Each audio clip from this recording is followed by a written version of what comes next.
ત્યાં એએમસી દ્વારા જે મૂર્ખામી કરવામાં આવી છે, જે એમની બુદ્ધિનું પ્રદર્શન અહીંયા કરવામાં આવ્યું છે, એ બાબતને લઈને અમે અહીંયા વિરોધ કરવા અને પ્રજાને જાગૃત કરવા આવ્યા છીએ.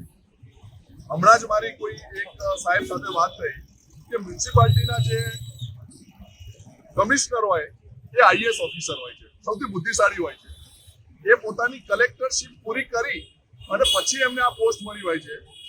એ બુદ્ધિશાળી સાહેબ આપણા બચ્ચાનિધિ પાનીને હું કહેવા માંગુ છું કે આ તમારી બુદ્ધિનું પ્રદર્શન છે, આ તમારી બુદ્ધિ છે. તમે જુઓ તો ખરા, અહીંયા ફૂટપાથ મોટો અને રોડ નાનો, તમે આવા તો કેવા અહીંયા એન્જિનિયર લગાયા છે.